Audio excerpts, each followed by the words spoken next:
¿Qué tal, amigas y amigos de la Asociación Latinoamericana de Educación y Comunicación Popular, ALER?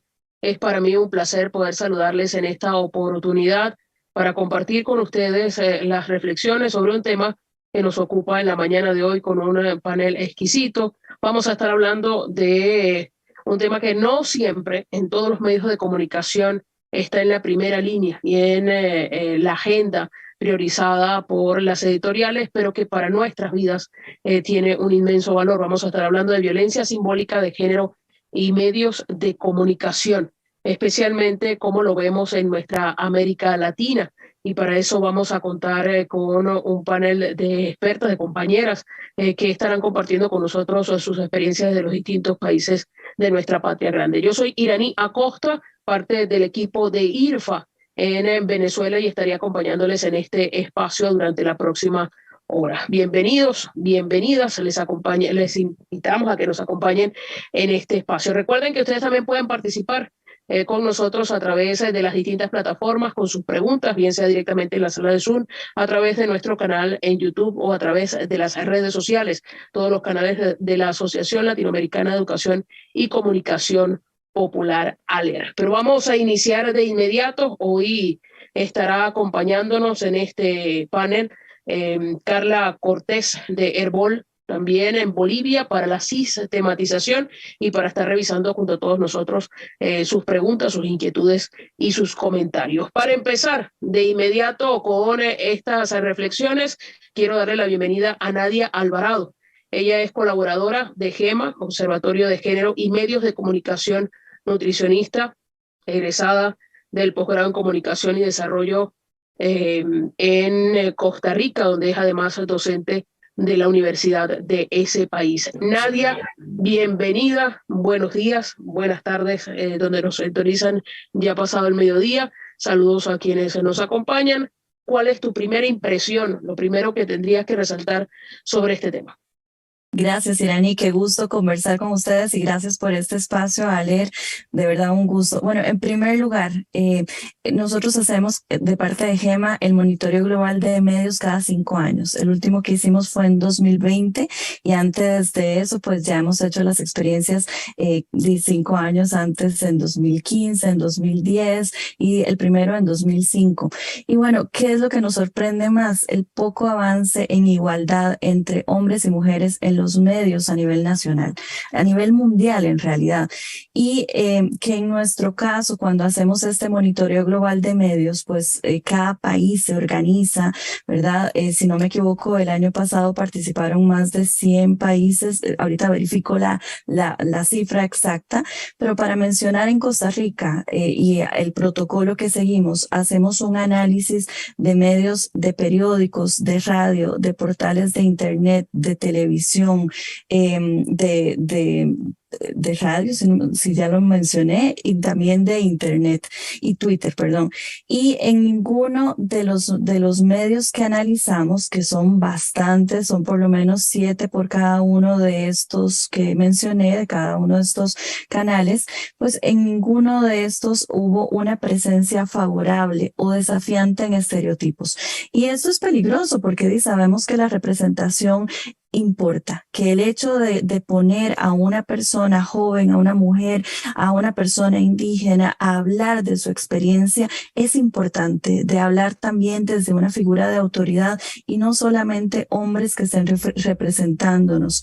Entonces, esto es peligroso y también, pues, los medios noticiosos nos ayudan a informarnos y a construir la cotidianidad. Entonces, si estos primeros resultados nos permiten cuestionar a los medios en su responsabilidad periodística y también vemos que los medios pierden muchísimas oportunidades valiosas de poder hacer periodismo con perspectiva de género. Y aún así, ¿verdad? Con todo eso que les estoy contando negativo, pues Costa Rica es el país número 1 en América Latina en ese cierre de brecha en la presencia de hombres y mujeres en los medios de comunicación, con un 30%, y esto es 4 puntos más allá del promedio de los 15 países participantes en América Latina. Entonces, eso es, bueno, tal vez para ir conversando de esa primera impresión, Iraní. ¿Estás en silencio? En esta valoración que ustedes hacen a partir de este monitoreo, ¿resalta o destaca algún país, así como Costa Rica, que está por encima del promedio, alguno que esté muy por debajo de ese promedio, donde haya cosas, digamos, que evidenciar, que destacar? Te quedo mal con esa información. En ese momento yo no tengo el monitoreo mundial, pero sí te puedo contar, ¿verdad? De esta presencia, ¿verdad? ¿Por qué la ausencia de las personas es tan importante, ¿verdad? Porque, digamos, algo que nos llamó poderosamente la atención a raíz de este monitoreo era justamente esa noticia impersonal, donde no hay personas, y 5 años atrás no habíamos encontrado ese resultado contundente. En este caso, esas noticias que te estoy diciendo son meras narraciones, sin personas ni como testigos, ni como fuentes, ni como voces expertas. Entonces están comunicando hechos, pero despersonalizándolos totalmente. Y eso pues también es importante porque las personas nos vemos representadas. Sabemos que es importantísimo cómo las personas nos apropiamos de nuestras realidades y de las realidades cercanas a nosotros. Entonces, sí es valioso pues destacar que hay muchos medios, sobre todo, y el caso particular de los portales de Internet, que hacían esa referencia a noticias una y otra vez a lo largo del día, casi como contándonos partecitas o, no sé, haciendo un sofrito de eso, un refrito de esa noticia, pero que faltaba esas personas. Algo que sí es importante pues mencionar en los medios costarricenses, y aquí tal vez nada más aclaro que yo voy a referirme mucho a la experiencia costarricense porque es la que manejo más concretamente, es los datos, por ejemplo, de que sí había un repunte en la región, por ejemplo, entre mujeres y salud, en la temática mujeres y salud, donde sí figurábamos en un 34%, y también mujeres presentadoras de noticias en un 44%. Entonces, eso sí es importante de mencionar para aumentar pues esas voces diversas, también esa presencia y esa representación que estamos haciendo. Ahora, ya hemos dicho que es importante que las mujeres tengan voz propia, que estén representadas en las pantallas, en los periódicos, en la radio, en los sonidos que escuchamos a diario para que se pueda, digamos, significar a sí misma en los distintos espacios y apropiarse de ellos. ¿Qué elementos son determinantes para lograr que esos espacios se den? ¿Cómo trabajar? ¿Cuáles son los pasos que hay que seguir? ¿Qué hay que dar? ¿En qué hay que avanzar para ir hacia allá? Bueno, importantísima tu pregunta realmente, o sea, porque a veces no es simplemente el que haya más mujeres presentes, ¿verdad? Sino que se les dé, bueno, primero sí que haya acceso, ¿verdad? Que no haya ese cierre, el término en inglés de gatekeep, ¿verdad? Que no se permite de que se juzgue a una mujer o el accionar de una mujer en representación de todas. Después también el hecho de que se presente a las mujeres en distintas posiciones, es decir, como desde esa perspectiva compleja, no solamente desde la víctima, la sobreviviente, o desde la presentadora de noticias o la testigo, o como hemos visto también en las noticias, pues mucho todavía esa representación en la relación con la figura masculina, la esposa de, la hija de, etcétera, ¿verdad? Sino que haya pues esa voz propia, esa voz como experta, esa voz también de autoridad, de liderazgo presente en esa diversidad. Y es que en ese sentido pues también tanto los medios nacionales como pues lo vimos en este monitoreo de 2020, pues la ausencia, ¿verdad? Está muy fuerte, ¿verdad? No solamente a las personas, como mencioné antes, que afecta a todos, sino esa perspectiva de género. Por poner un ejemplo, ¿verdad? Pocas veces se integran las voces expertas, o sea, se presenta, ¿verdad? Digamos que desde una perspectiva a favor y en contra, pero ¿dónde está la complejidad, verdad? ¿Dónde está la posibilidad de educar? ¿Dónde está también esa posibilidad de contar la historia más desde esa vivencia y integral? No solamente, por ejemplo, desde la violencia en cifras o desde lo violento que podría ser un evento, sino cómo es esa experiencia posterior y cómo es también esa reconstrucción, cómo es esa posibilidad de acompañamiento, dónde está ese que cale eso a la sociedad en términos reales, en términos de incorporar esas perspectivas y esas narrativas a las instituciones, que es donde realmente pues sería un cambio sustantivo, que podamos verlo representado, el escuchar esas voces de las personas y con esa sensibilidad en las experiencias y poder ir disminuyendo los grados de violencia, tanto simbólica, estética, y pues por supuesto patrimonial, física, etcétera, que nos enfrentamos las personas, pero pues las mujeres y otras personas con identidades, voy a decirlo entre comillas, ¿verdad? Como diferentes, claro, ¿verdad? Que sabemos que las personas tenemos una amplia diversidad de vivencia. Entonces, realmente va por ahí, o sea, en poder hacer esa integralidad y esa profundización y también esa representación compleja. Muchísimas gracias, Nadia, por estos primeros aportes, estas reflexiones para ir entrando en este tema. Vamos ahora con Carla Cortés, que ya hay algunas preguntas y comentarios de quienes comparten con nosotros este espacio en la mañana de hoy. Adelante, Carla, por favor. Hola, buenos días a todos y todas, todes. Un saludo cordial desde Bolivia y bueno, han llegado bastantes preguntas y saludos también desde Bogotá, Colombia. La primera pregunta, querida Nadia, dice: ¿qué avances ha logrado la visibilización del monitoreo de medios una vez que los medios conocen los resultados? Voy con la segunda, te voy a leer 3 preguntas juntitas para que vayan todas. También, ¿cómo se valora la normativa legal para el ejercicio periodístico con enfoque de género? Y ¿habría ejemplos de titulares sexistas y en qué medida se han transformado a lo largo del tiempo? Entonces te doy la palabra, querida Nadia, para que nos puedas compartir estas preguntas. Muchas gracias, Carla. Y cualquier cosa te pido que me repitas.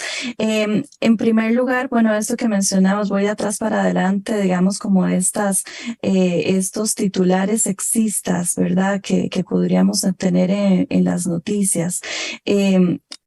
Otra vez, culpabilizando a las mujeres, ¿verdad? Por ejemplo, en términos de violaciones, en términos de abusos sexuales, pues mucho, y ahorita te los leo en particular, pero siempre haciendo esa otra vez narrativa de que la culpa es de las víctimas, no de los de los abusadores y violentadores. Después la recepción de los medios de comunicación no ha sido la óptima. No sabemos si es una combinación entre pues las demandas laborales que existen a colegas, bueno, personas comunicadoras, ¿verdad? Porque se han hecho de parte de GEMA, por lo menos en el periodo entre 2015 y 2020, fue un periodo intenso en donde se participó en organizar, en bajar esa comunicación no sexista, ¿verdad? En poder hacer talleres, en que se pueda incorporar esas habilidades y ese conocimiento práctico, pero realmente no hubo tanta recepción, no se le da todavía importancia. Se piensa que ya está superado, ya tenemos derechos, entonces, ¿qué más quieren, verdad? No se le da la importancia del caso y incluso hay muchísima resistencia, ¿verdad? Para ese reconocimiento de que podemos ser más íntegros, más éticos, más profesionales si incluimos a todas las personas y no como una necesidad de hablar correctamente, ¿verdad? Incluso. Por otra parte, la segunda pregunta que me decías del marco legal, ¿verdad? Pues sí tenemos reglamentos, tenemos propuestas, tenemos guías. Por ejemplo, puedo mencionar la comunicación no sexista, ¿verdad? Los manuales, los decálogos que se han hecho, por ejemplo, desde el Instituto de Estudios de la Mujer, ¿verdad? Y lamentablemente vemos como estos no son puestos tanto en práctica. De hecho, una de las cosas que una de las compañeras de GEMA, Camila Ordóñez, que es de la oficina contra la publicidad sexista, ¿verdad? Ella recibe casos y sí ha visto que han bajado en los años, pero ciertamente hay reincidencia y hay esta reproducción de estereotipos, como mencionábamos antes. Y ahorita estaba buscando tal vez un par de casos de titulares, ¿verdad? Para digamos, como mencionarte. Puedo mencionar un caso que fue muy sonado acá, el caso de Alison Bonilla, una mujer joven que fue abusada y luego asesinada. Y una de las noticias, el titular decía: huesos y ropa darían paz a familia de Alison. En el subtítulo: autoridades someterán restos a estudios de laboratorio en Cartago. Pero esta noticia es estereotipada de forma sutil porque presenta una reproducción del expediente, ¿verdad? Del expediente criminal, cuando en realidad se conduce la información, ¿verdad?, a mayores expresiones de despojo de la vida de Alison Bonilla y su familia, y verdad, y este es un ejercicio profesional antiético, morboso, verdad, que encuentra refuerzo también en esas acciones y omisiones de la Fiscalía General, de las autoridades, de agentes del organismo de investigaciones judiciales. Y en este caso, ¿verdad? Pues al facilitar también a la prensa fotografías que nunca debieron haber sido publicadas y detalles sobre los hallazgos, se ve que hay una indiscreción, que no aportan a la información general para el público y además son muy dolorosas para las familias y familiares y seres queridos. Y en este caso, pues presentar la osamenta, los huesos de la adolescente víctima de femicidio ocurrido y atendido con negligencia, donde 7 meses antes, en marzo, ¿verdad? Los restos fueron encontrados en octubre, es totalmente aberrante. Y esos son este tipo de reconstrucciones que se dan en las noticias que nosotros hallamos que están reproduciendo, aunque sea sutilmente, estereotipos y no presentando justamente esa visión, ¿verdad?, más integral de lo que podría ser buscar la justicia y prevenir que haya más casos como el de Alison en esta situación en el 2020. Y además, pues,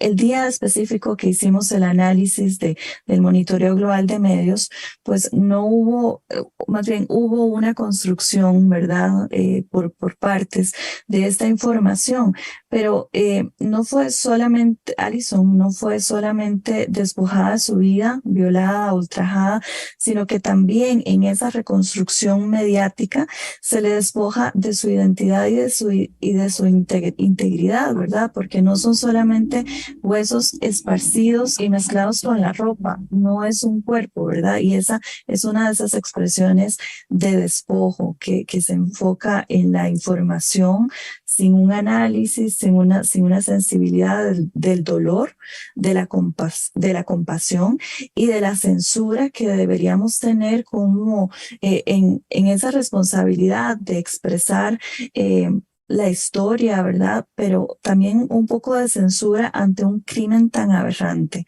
¿verdad? No es algo que es una persona, no es un objeto. Entonces es ahí por donde deberíamos reflexionar y poder contar esta historia sin tanto, yo no sé si es la palabra, pero sin tanto ánimo noticioso o más bien sin tanto amarillismo. Gracias, Nadia. Vamos con una última ronda de preguntas, Carla, y vamos cerrando. Muchas gracias, Nadia. Lo que nos comentas creo que sucede en todos nuestros países. Todavía la legislación de mi país, tenemos varias normativas, pero todavía la aplicación está muy lejana dentro de lo que, sobre todo dentro de los medios, dentro de lo que hacemos en el trabajo cotidiano. Vienen 2 preguntas más. Cristina nos saluda desde la Patagonia, Argentina, y pregunta si hay en Costa Rica diferencias entre los medios comerciales y los comentarios en estas cuestiones de género. Y la segunda pregunta es, ¿qué recomendaciones nos darías para no revictimizar con la cobertura periodística?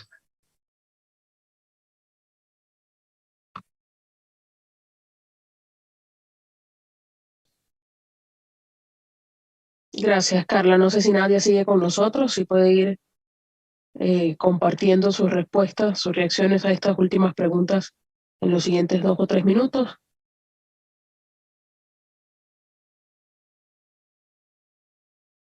Bueno, parece que perdimos la comunicación con Nadia.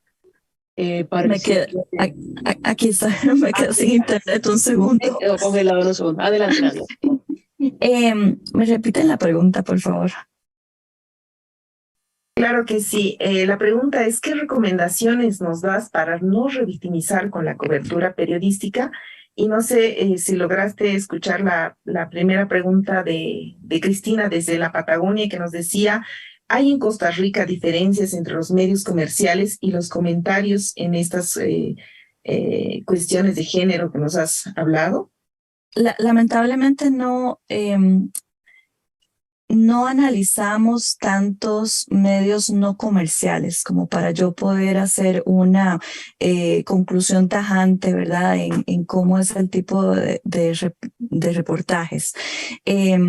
Yo pensaría que sí hay un poquito menos de esos comentarios sexistas, de esta reproducción sexista en aquellos medios de comunicación que se dedican más al reportaje investigativo, ¿verdad? Pero como les digo, pues un poco por la metodología y el muestraje no podemos hacer esa aseveración. Es una buena pregunta y la vamos a tomar en cuenta. Y en relación con la segunda pregunta de cómo no seguir reproduciendo estas visiones sesgadas, pues en primer lugar, pues esa diversidad de voces, ¿verdad? Empecemos por mostrar esa paridad en las personas que entrevistamos, tanto hombres como mujeres, y ojalá poder ampliar con más categorías identitarias esto. Y por otra parte, pues considerar a quién estamos. ¿Cuál es nuestro sesgo internalizado, verdad? Vemos solo a las mujeres como la hija, la esposa, o solo como la testigo, o solo como la opinión popular, o solo como la víctima, ¿verdad? Las consideramos como voces expertas, como liderazgo, como esas figuras de autoridad. Por otra parte, pues también, o sea, podemos hacer pues ese panorama, ¿verdad? De cuáles son los sesgos de género que tenemos más presente en nuestra sociedad y poder buscar personas que desafíen esos estereotipos, esa visión. Porque al fin y al cabo es eso, o sea, el estereotipo no es que no tenga anclaje en la realidad, pero este solo nos está contando una pequeña parte de la realidad y nos está limitando como personas en nuestra expresión de la libertad, de las oportunidades que nos damos y que damos a otras personas. Y por otra parte, pues también cómo construimos un mundo donde quepan todas las personas y pues haciendo espacio, contando esas historias, contando lo que es vivir y creyéndole a las personas. Mencionaron al principio que soy nutricionista y bueno, una de las cosas es también de construir, por ejemplo, la gordofobia, los paradigmas centrados en el peso. Lo mismo con las noticias, es decir, cuál es nuestra área de expertaje y de esa forma pues poder poner las barbas en remojo, ver nuestros sesgos y combatir activamente esas expresiones de violencia, empezando por la simbólica, pero ojalá trascendiendo a todo lo institucional y lo político. Muchísimas gracias, Nadia. Ya para finalizar, en una frase cortica, ¿cómo resumirías? ¿Con qué nos dejarías? ¿Cuál sería tu mensaje final luego de haber revisado durante el tiempo que estuvieron haciendo este monitoreo y ver esta realidad de los medios de comunicación en Costa Rica frente a las mujeres?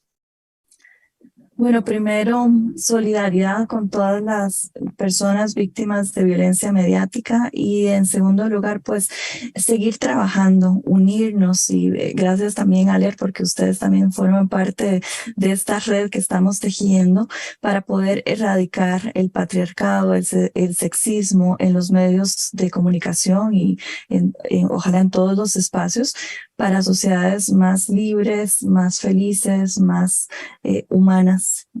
Ese es el mensaje. Muchísimas gracias, Nadia. Le agradecemos doblemente, además, porque sabemos que tienes compromisos, que ahorita sales corriendo también porque tienes clases. Muchas gracias por acompañarnos esta mañana. Un placer.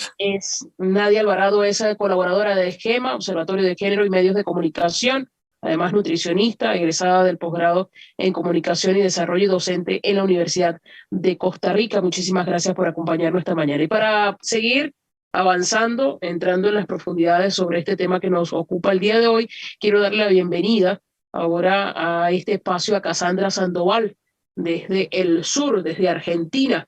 Ella es periodista travesti del norte salteño, además estudió comunicación social y trabajó desde 1995 en experiencias de radio, integra Flores Diversas, organización trans travesti de la provincia de Córdoba, con experiencia y estudios en género, derechos humanos y derechos TLGBIQNB+. Colabora además como corresponsal de Farco y la agencia Sudaca TLGBIQNB+. Bienvenida, Cassandra, a este espacio. Gracias por acompañarnos esta mañana. Por favor, la agradecida soy yo, compañeras iraní, compañeras integrantes de ALER. La verdad es que es un placer poder comunicarme desde el centro de la Argentina. Estoy en estos momentos en la provincia de Córdoba, hace 5 años viviendo, pero en realidad, digamos, nací, me crié más cerca del norte, en los límites ya con la eh, República Hermana de Bolivia, ¿no? Así que soy paisana de esa zona. Bueno, pues muchísimas gracias por la invitación. No, bienvenida. Bueno, hemos hablado ya de la presencia o no de las mujeres en los medios de comunicación desde la experiencia en Argentina, desde tu experiencia. Además, ¿cuáles son los modelos comunicacionales que entran en conflicto en toda esta puesta en escena que es la que consumimos diariamente y la que consumen nuestros pueblos? Bueno, yo creo que, digamos, la Argentina es como un caso particular y general a la vez, porque si bien el movimiento feminista y transfeminista de nuestro país ha avanzado en estos últimos 20 años en la pelea palmo a palmo para el reconocimiento de derechos, ¿no?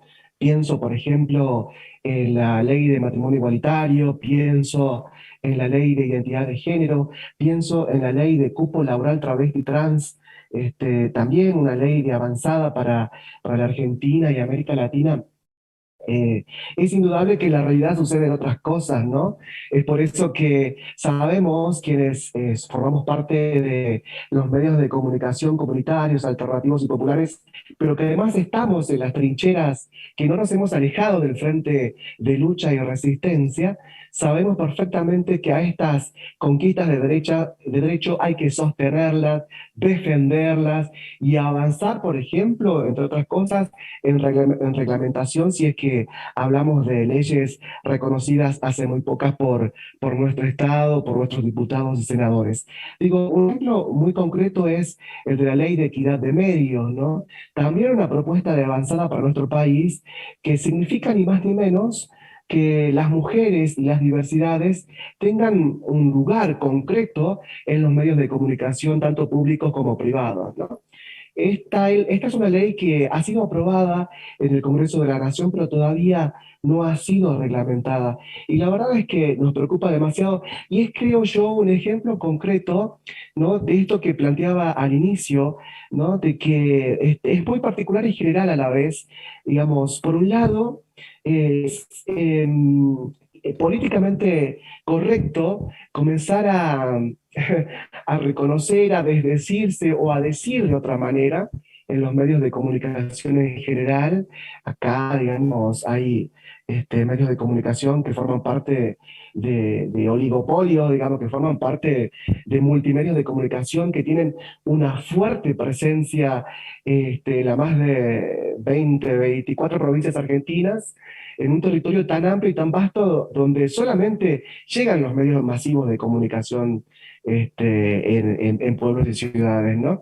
Nuestros medios de comunicación más chiquitos, desde donde nos empoderamos, llegamos en tanto red, ¿no? En tanto fortaleza como red, pero de ninguna manera vamos a poder competir con la forma y el alcance que tienen los medios masivos de comunicación, donde todavía está instalado el discurso de odio, de discriminación, ¿no? Y de una mirada absolutamente patriarcal que tiene sobre las mujeres y las diversidades, ¿no?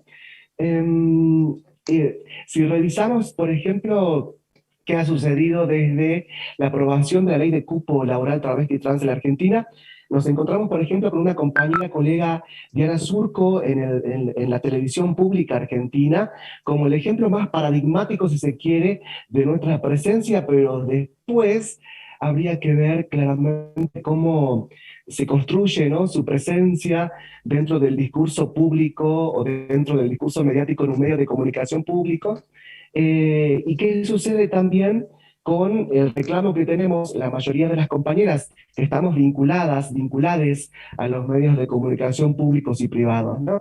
La verdad es que somos muy pocas las compañeras que hemos podido acceder a un trabajo digno, concreto, donde podamos ser nosotras mismas quienes hablemos, nos apropiemos de estas herramientas y planteemos nosotros nuestras propias realidades, ¿no? Porque ese es el reclamo concreto, esa es la bandera de lucha que viene sosteniendo el feminismo y el transfeminismo desde por lo menos 2 o 3 décadas en la Argentina. Otro ejemplo concreto que aparece y que les permite a ustedes hacer una lectura de lo que está sucediendo en la Argentina es el encuentro plurinacional de mujeres, lesbianas, travestis, trans y personas no binarias que se hizo hace muy poco, en el 9, 10 y 11 de octubre pasado, en la provincia de San Luis. Es un encuentro histórico, si no, ustedes corríganme, compañera, pero debe ser uno de los pocos encuentros que se hace toda Via Yala que concentra una cantidad impresionante de mujeres de todo el país y de referentas del movimiento transfeminista de países limítrofes a la Argentina, para juntarnos, a abrazarnos en sororidad, potenciarnos, digamos, a través de la escucha y la posibilidad de debatir sobre los temas que nos siguen atravesando, ¿no? Por primera vez el encuentro se llama plurinacional, de mujeres y que nombra a las diversidades de lesbiana, travesti, trans y personas no binarias. El nombre en ese encuentro es tremendo, parido de una lucha que comenzó en el sur argentino, en la Patagonia, que se patentizó, si se quiere, en el último encuentro nacional en ese momento en la ciudad de La Plata, y que ahora en la provincia de San Luis, después de la pandemia, aparece con ese nombre. Pero que fíjense, sin embargo, que como la avanzada de derecha que hay en Argentina y en todo el mundo, y la avanzada TERF, el movimiento TERF, digamos, ¿no? Las feministas trans excluyentes principalmente, que han aparecido con tanta fuerza y que han quebrado de alguna forma este movimiento vivo por donde se mire, y van a organizar un encuentro que le vuelven a llamar nacional en la misma provincia y en este mes que comienza en noviembre. Es increíble, pero ha sucedido, digamos, ¿no? Bueno, ahí estamos, digamos, en esa especie de bipolaridad o contradicción, ¿no? Surfeando en los mares de los discursos y contradiscursos, pero que claramente reconocemos como, por un lado, no sé si de agradecimiento, pero por lo menos eh, de reconocimiento, sí, hacia un Estado que ha sabido escuchar a las mujeres y las diversidades en estos últimos 3 años o en estos últimos 15 años, para que podamos hoy decir que, bueno, de a poco vamos conquistando espacios, pero que de ninguna manera, por ejemplo, los travesticidios han dejado de suceder en la Argentina, ¿no? Hay femicidios, hay travesticidios, hay números concretos, hay asociaciones estudiando mes a mes los casos de travesticidios y transfemicidios en nuestro país. Y cada vez que pensamos de qué manera, digamos, poder cambiar de a poco nuestras realidades, la verdad es que nos encontramos con un discurso mediático fuertemente instalado en la conciencia y en el quehacer cotidiano de nuestras sociedades, que todavía ni siquiera entienden qué significa cuando hablamos de mujer trans o de mujer travesti o de travesti a secas. Acá la palabra travesti, compañeros, ustedes saben, o si no lo explicamos, tiene como otro significado, o por lo menos está resignificada desde otro lado, ¿no? Desde el orgullo, porque sé que la palabra travesti suena muy fuerte en otros países, e inclusive en otras partes del mundo, prefieren hablar de lo trans, pero hemos pensado, estas han sido discusiones que nos hemos dado las trans y travestis en Argentina, para decir que lo trans es como un paraguas, ¿no? Muy englobador de muchas cosas, y la verdad es que preferimos identificar esas diversidades dentro de la misma diversidad, ¿no? Y decir que somos travestis es para nosotros hoy un orgullo, como la palabra marica, como la palabra puto. Es por eso que van a encontrar ustedes, inclusive organizaciones que usan esas palabras como parte del nombre de sus propias organizaciones, ¿no? Trabajar el estigma, el desprecio y el olvido histórico que hemos vivido en las diversidades en Argentina, hoy aparece de esta otra forma, ¿no? Diciéndonos, sí, somos travestis, somos putas, somos putos, somos maricas, somos tortas, orgullosamente lo decimos, desde acá nos paramos y hablamos, ¿no? Eh, pero digo, qué fundamental que es que podamos hoy seguir insistiendo en que somos necesarias en nuestros medios de comunicación. Tenemos que estar, tenemos que apropiarnos de esos medios. Tenemos que, si no podemos hacerlo, saber concretamente que tenemos que construir nuestros propios medios, apoyarnos en las redes de comunicación. Farco es una bandera indiscutible de lucha y resistencia en la Argentina, y como también de otras redes de comunicación populares y alternativas que las hay y están fuertemente ancladas en los territorios. Yo me apoyé en Farco y sigo por ahí, por ese lado, ¿no? Digo, yo he sido parida, si se quiere, de los medios de comunicación que están, bueno, en los márgenes más recónditos de la Argentina profunda. Pero desde acá hemos sabido hacernos escuchar y creemos que es por acá el camino para seguir potenciando nuestras luchas y resistencias, ¿no? Muchas gracias, Cassandra, por esta primera intervención que nos pone más cerca del panorama desde tu visión en Argentina con todas estas discusiones que hay que seguir dando seguramente. Y precisamente para continuar la discusión te voy a pedir antes de recibir las preguntas que bajes un poquito tu cámara para que quienes nos están siguiendo por YouTube y por Facebook puedan tener una mejor imagen. Ahí está, perfecta. Muchísimas gracias. Vamos con Carla. Disculpa. No te preocupes, vamos con Carla Cortés, que ya tiene preguntas y comentarios de quienes nos acompañan en este espacio esta mañana. Adelante, Carla. Gracias, Cassandra, por todo ese aporte que nos has compartido. Y llegan preguntas, además, que nos están escuchando desde Bolivia, Venezuela, Argentina, Paraguay y México. Un saludo cordial a todos quienes nos escuchan. Y la primera pregunta es, ¿cómo asegurar la interseccionalidad en la producción de contenidos de los medios? También nos preguntan qué se puede hacer ante los feminismos liberales excluyentes que limitan con acciones discriminadoras y fascistas. Y la tercera pregunta sería, ¿se debe y puede despatriarcalizar las redes comunitarias alternativas o ya es un paso que se ha dado? Cassandra, te dejamos los comentarios. Qué preguntas interesantes. Bueno, la primera ya no me acuerdo. Voy a comenzar por la tercera y después voy por la segunda.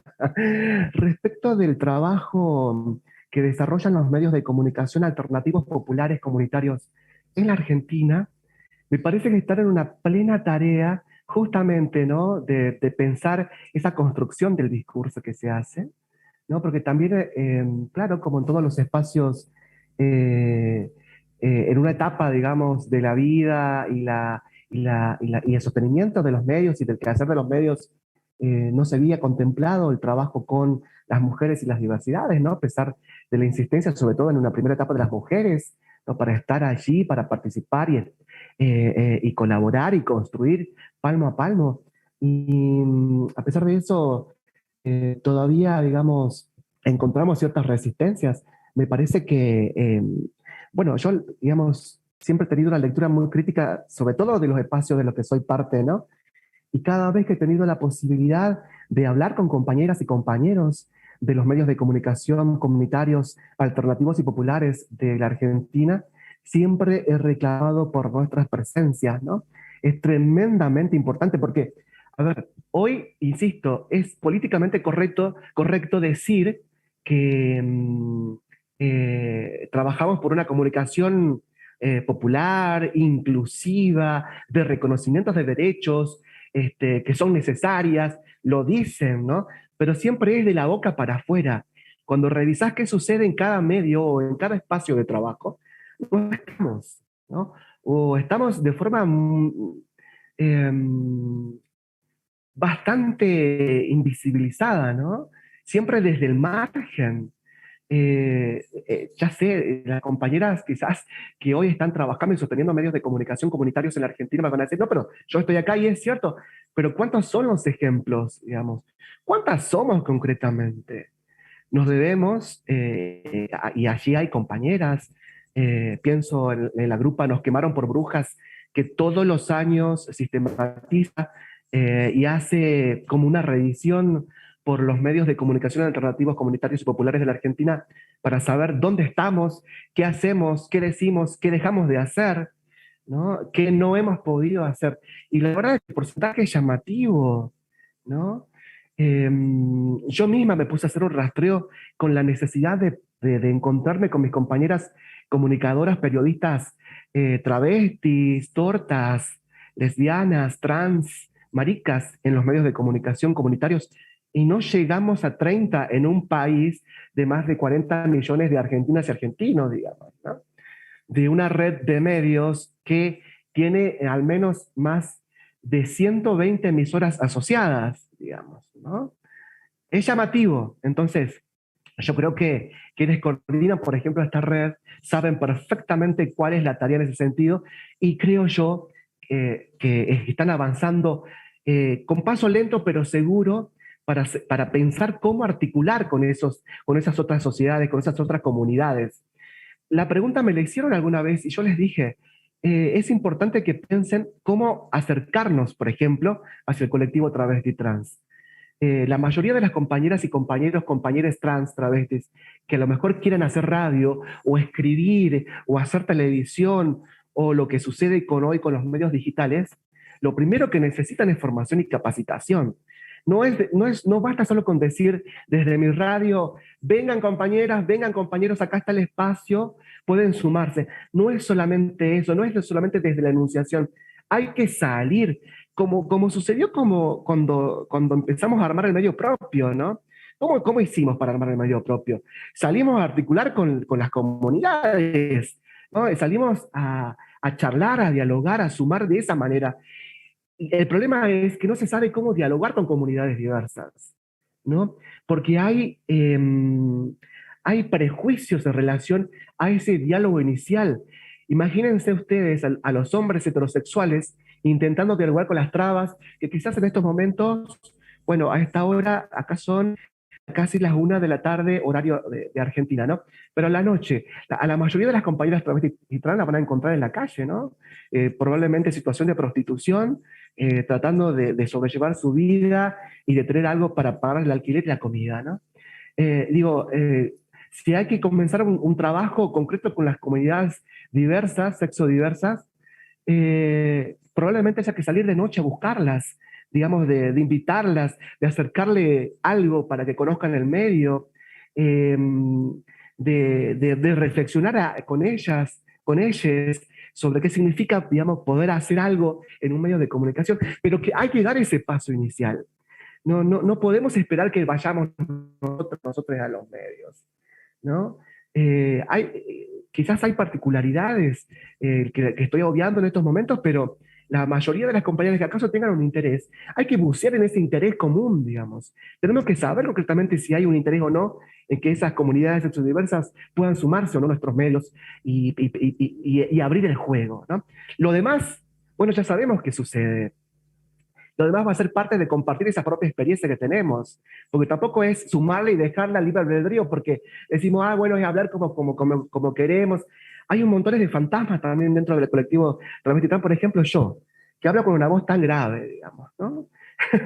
y que me autopercibo travesti, que el pronombre que elijo para que me nombren es ella, qué sé yo, que cuando una gente me escucha dice, pero la que habla es un hombre, es una mujer. Digo, esas cosas están como muy instaladas también en el colectivo travesti trans, que hay que aprender a desandar, ¿no? Y yo creo que en ese sentido los medios de comunicación comunitarios, alternativos y populares tienen herramientas concretas para desandar esos prejuicios, rechazar el machismo digamos, y trabajar, digamos, desde otros lados cómo son nuestras voces, el decir, el cómo construir ese mensaje. Hay muchísimo para hacer. Y yo estoy segurísima que sucede lo mismo en nuestros países de nuestra querida Abya Yala. Y Carla, no sé, probablemente hay otras preguntas que me dijiste, pero ya me las olvidé, perdón, porque soy una apasionada en estas cosas y me voy de mambo. Creo que las has ido respondiendo todas. Así Bueno, que, de todas maneras, hay alguna que todavía me queda, esta que me parece que es muy importante.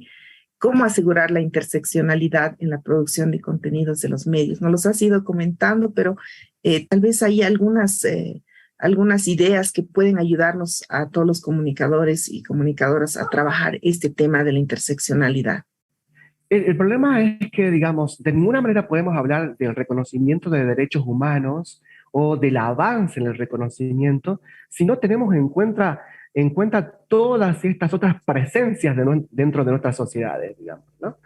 De ninguna manera podemos llamarnos medios de comunicación alternativos, populares, comunitarios.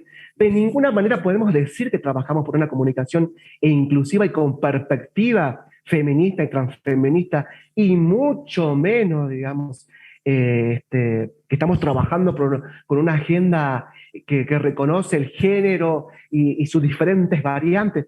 Eso es un discurso vacío, digamos, si no digamos, revisamos nuestras propias prácticas, ¿no? Para mí la interseccionalidad pasa primero por ahí, ¿no? Y otra cosa que me parece fundamental, no hablemos por les demás. Basta de eso. Está bueno, estuvo bueno en algún momento, digo, de la historia, si revisamos cómo hemos venido trabajando nuestros propios medios, está muy bueno sobre todo la tarea fundamental que han hecho las compañeras cisgénero o cis heterosexuales en nuestros medios. Ha sido, y yo aplaudo y respeto muchísimo esa historia de trabajo, de lucha y de resistencia de las mujeres. Pero ha llegado el momento en que esas mismas compañeras comiencen, digamos, a abrazarnos, ¿no? Y que comience a abrazar esa agenda TLGBIQNB+, en Argentina y Abya Yala, ¿no? Esa sororidad tiene que potenciarse a partir de ese lugar que ha sabido defender y construir las mujeres en nuestros medios de comunicación. Y una cosa que me parece también fundamental es no abandonar los espacios, ¿no? Yo sé que, y esto sobre todo lo digo pensando en la lucha de las compañeras travesti trans, que nos ponemos tan jóvenes, ¿no? Yo misma soy una sobreviviente, acabo de cumplir 46 años, y ustedes saben que la expectativa de vida para el colectivo travesti trans en la Argentina, creo yo que en buena parte del mundo, es de 35 a 40 años. Cuando pienso en que les decimos a las compañeras, bueno, compañera, pero sigamos luchando, esto no termina acá, no termina solo con la rectificación de nuestros datos en el DNI, no termina solo con la posibilidad que tengamos de casarnos, no termina solo con decir que tenemos una ley que en algún momento parece que nos va a dar un trabajo digno, porque no está sucediendo. Esto lo quiero decir a viva voz. El último dato que ha brindado el Ministerio de Mujeres, Género y Diversidad de la Nación, que por primera vez en la historia política argentina del país hay un Ministerio de Mujeres, Género y Diversidad en este gobierno.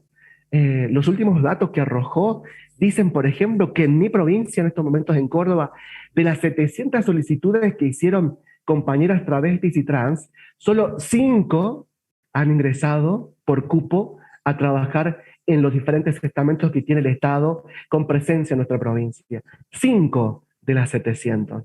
O sea que si ustedes hacen un cálculo de lo que dice la ley, que al menos el 1% del total de trabajadoras y trabajadores que tiene en este momento el Estado Nacional Argentino, ni siquiera, no sé, en 10 o 20 años alcanzaríamos al ritmo que va alcanzaríamos a completar el 1%. Imagínense ustedes, si no se va a extender el reclamo, ¿no? Entonces digo, cuando les planteamos a las compañeras, sigamos luchando, sigamos activando, bueno, es como lo hacemos, ¿no?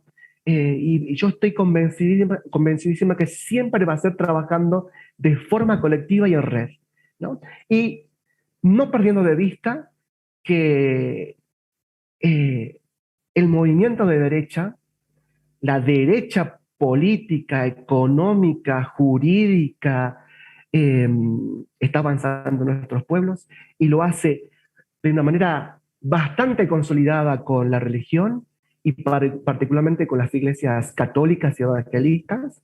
Lo hacen, en la Argentina hay casos concretos en donde cada vez que salimos, digamos, a activar y militar, nos encontramos con que hay un pensamiento muy bien defendido e instalado, y eso tiene que ver mucho en los medios de comunicación, donde decididamente han retrocedido en ese reconocimiento y en ese avance de derechos.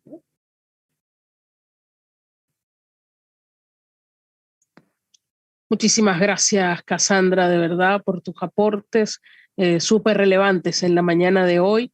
Van varias cosas que nos van resonando. No sé, Carla, si tenemos algún otro comentario o pregunta por allí pendiente. El comentario que nos llega desde Venezuela es que ha sido muy interesante hacer este conversatorio de temas que no se hablan frecuentemente, ¿no? Y que es necesario ponerlos en la palestra. Así que yo con ese comentario final me despido agradeciendo también a Cassandra, a Nadia, por estos aportes que nos han hecho. Creo que todavía es importante seguir trabajando el tema de la violencia simbólica en nuestros medios de comunicación. Hay muchas tareas que tenemos pendientes y creo que ese trabajo es día a día en lo cotidiano. Así que un abrazo grande a nuestras panelistas. Muchísimas gracias, Carla. Cassandra, para cerrar, una última reflexión luego de todo esto que nos has compartido. Me queda resonando muchas cosas, especialmente eso que decías de ya basta de pretender hablar por los demás.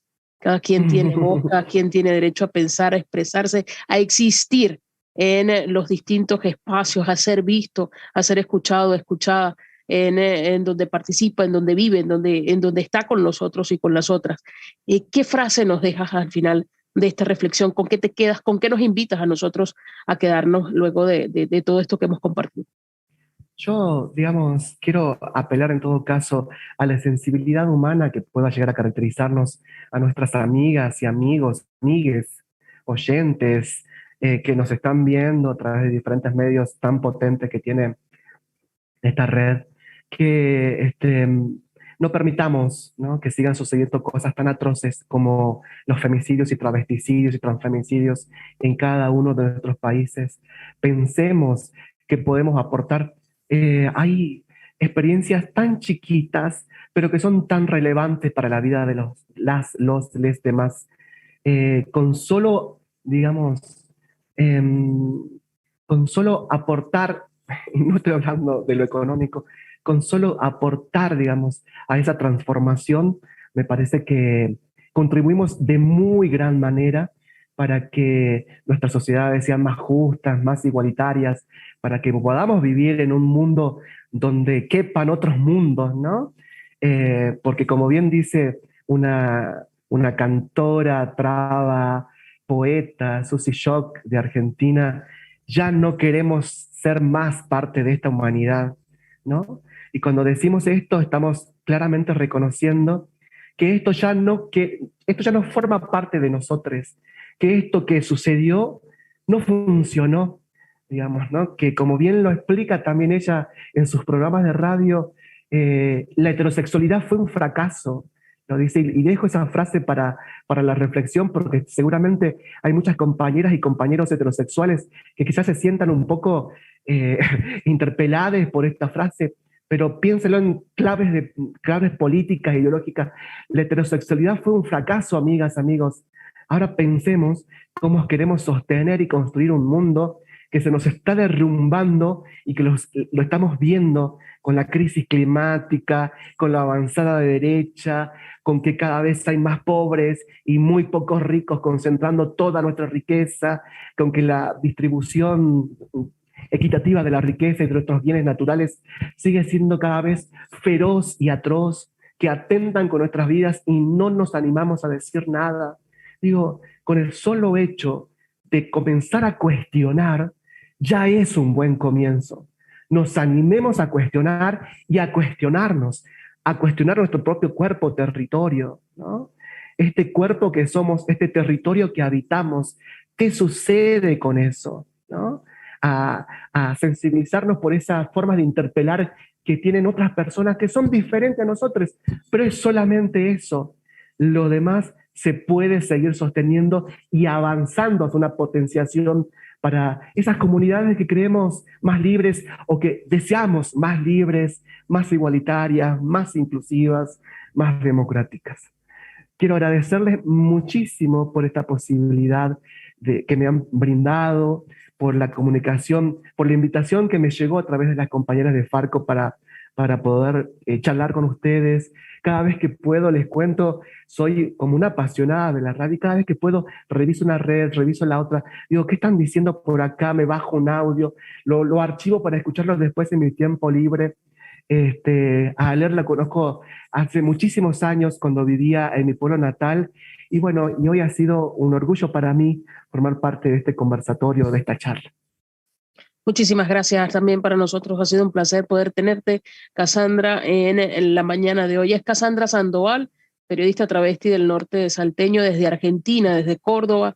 Ella estudió comunicación social y trabajó desde 1995 en experiencias de radio. Hoy integra Flores Diversas, organización trans travesti de la provincia de Córdoba. Tiene experiencia y estudios en género, derechos humanos y derechos LGBTIQNB+. Además, colabora como corresponsal de Farco y la agencia Sudaca TLGBTIQNB+.